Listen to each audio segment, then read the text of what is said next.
El 2 de abril se celebra la concienciación del autismo. El trastorno del espectro autista se caracteriza por la intensa concentración de una persona en su propio mundo interior, por la progresiva pérdida de concentración con la realidad exterior, comportamientos repetitivos y seguir rutinas específicas.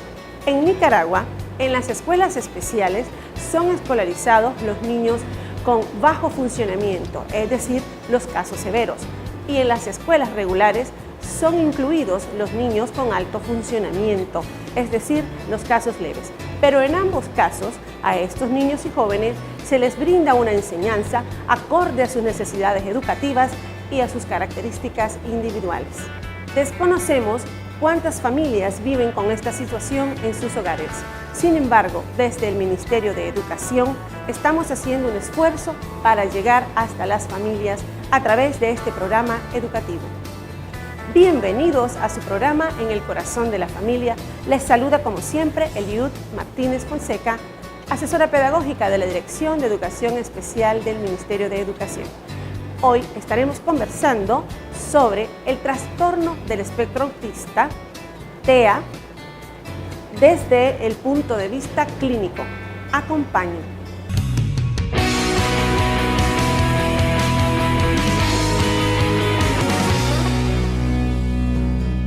Bienvenidos amigos que ven nuestro programa En el Corazón de la Familia.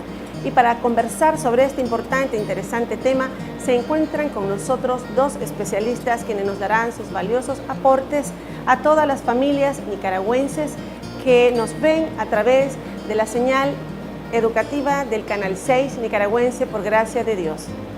Están con nosotros el doctor Fuad Hassan, neurólogo pediatra, y el especialista en psicología clínica Ludendorff Suse. Gracias por Sean invitarme. ambos bienvenidos. Gracias. Gracias. Gracias por estar aquí con nosotros. Es un gusto. Muy bien, y para comenzar, ¿verdad?, con el programa, o más bien con las preguntas, vamos a que quisiera que nos dieran ustedes su opinión desde su punto de vista, ¿verdad? Usted como neurólogo y usted como psicólogo, ¿qué es el autismo y cuáles son sus características? Doctor Fuad. Sí, con mucho gusto, muchas gracias por la invitación. El autismo es una condición neurológica que a través de los años ha venido incrementando su prevalencia. Quiero remarcar eso inicialmente. Para los años 60, 70 del siglo pasado, se consideraban que habían 4 a 5 niños por cada 10.000 habitantes. Ya para el 2000, esa cifra se incrementó y se calculaba que la prevalencia era de 1 por cada 500. En el 2008, 1 por cada 160. En el 2010, 1 por cada 110. Y ya para el 2014, que es la última publicación que tiene, es 1 de cada 68 niños menores de 8 años de edad a los que se le diagnostica en algún momento de su vida por debajo de esa edad que tiene trastorno del espectro autista. Anteriormente se hablaba de autismo y de Asperger. Autismo para los que tenían mayores dificultades, por decirlo así, mayor grado de severidad, y el Asperger era un tipo de autismo bastante funcional. Si nos referimos a género, hay 4 a 5 varones por cada niña. Son más afectados el género masculino. Es una condición genética. Posteriormente creo que tal vez vamos a abordar las causas, pero es genético. Ha habido mucha controversia, hay muchos diferentes estudios hablando de cuáles pueden ser las posibles causas, pero definitivamente es una condición genética. Desde el punto de vista psicológico, pues el trastorno del espectro autista pues se caracteriza como un trastorno psicológico, ¿verdad? En el cual el individuo se suma, su mundo interno lo hace él mismo y tiene la característica es que se va aislando cada vez más del mundo externo. Por eso ese es el cuidado, ¿verdad? Y y la percepción de los padres de familia, que son los primeros que detectan esta condición. ¿Y en qué momento se detecta esta condición? Bueno, cuando el niño ya a partir de los 6 meses empieza a buscar la mirada de la madre en todo niño normal, ¿verdad? Y se dan cuenta de que le hablan y no atienden. Entonces, por eso hay algunas sintomatologías que se parecen como a la sordera, ¿verdad? O como que el niño no está escuchando porque tiene algún problema auditivo. De ahí la importancia de que sea valorada por pediatría, ¿verdad?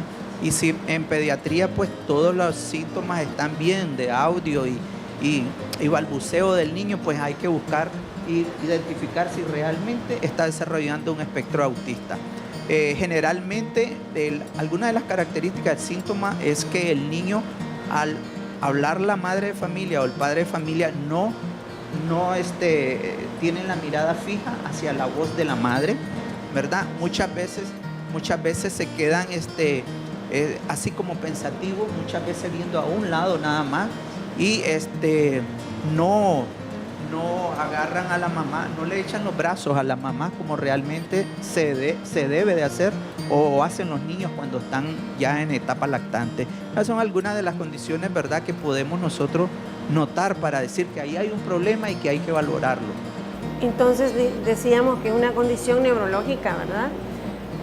Y ya ustedes acaban de decir algunas características específicas. Pero ¿a qué edad se diagnostica, doctor, este trastorno? Y ahora sí, hablemos de las causas.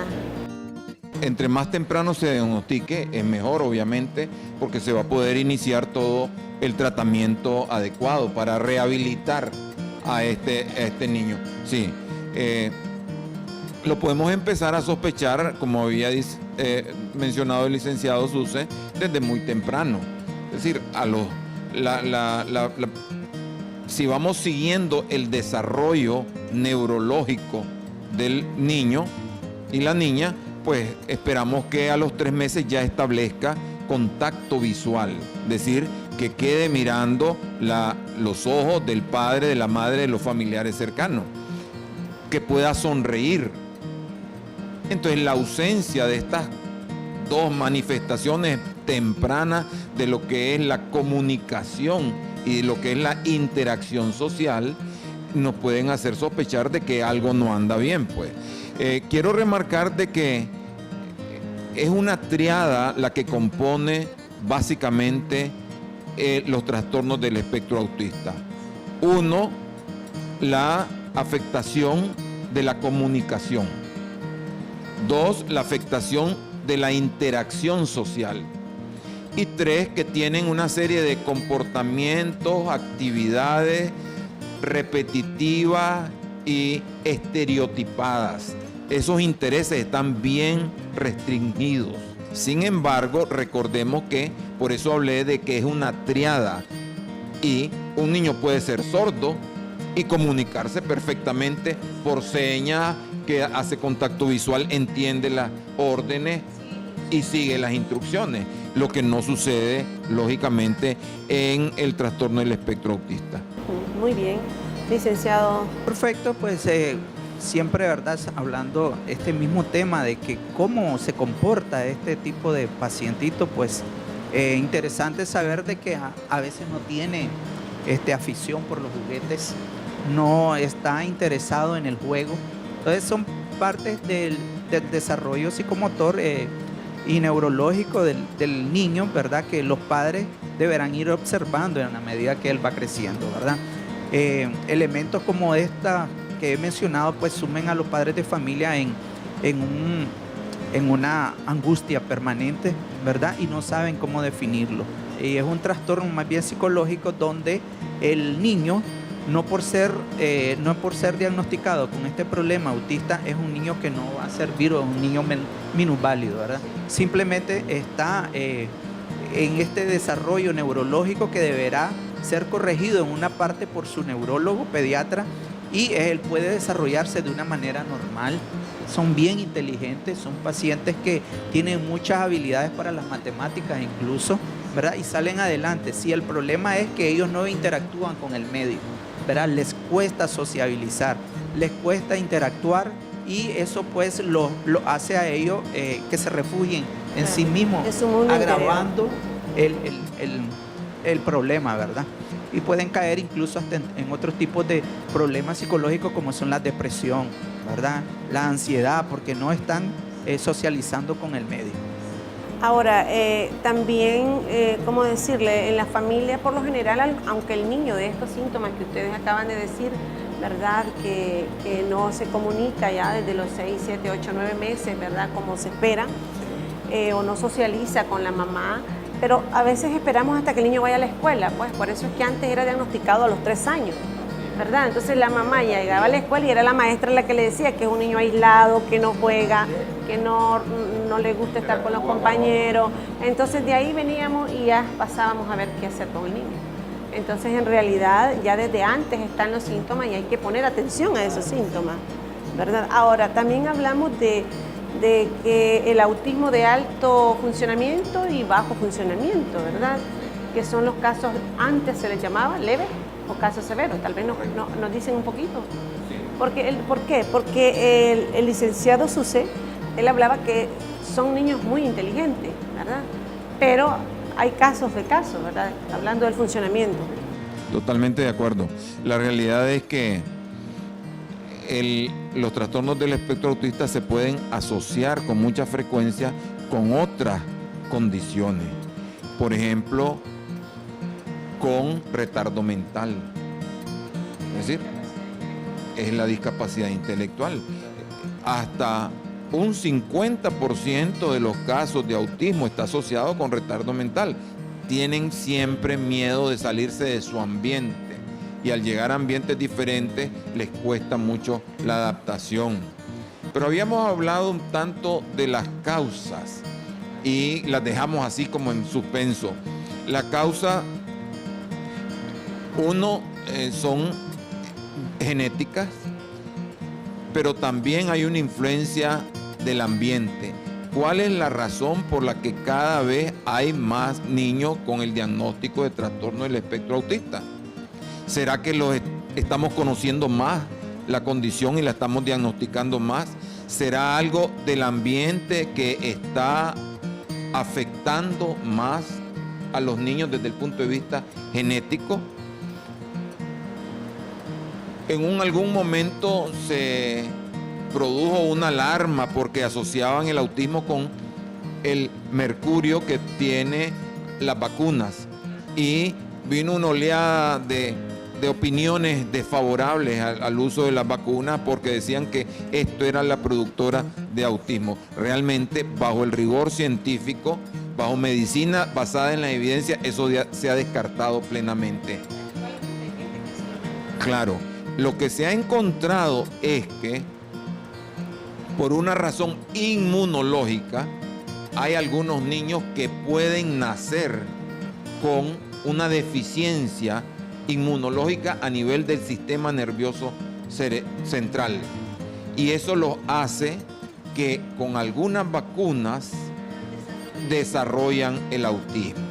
Pero no es que la vacuna sea la causante. Por eso, y esto de lo genético está comprobado. Por ejemplo, en gemelos. Si uno de los gemelos se le diagnostica autismo, las posibilidades de que el otro gemelo sea autista van por el 60-70%.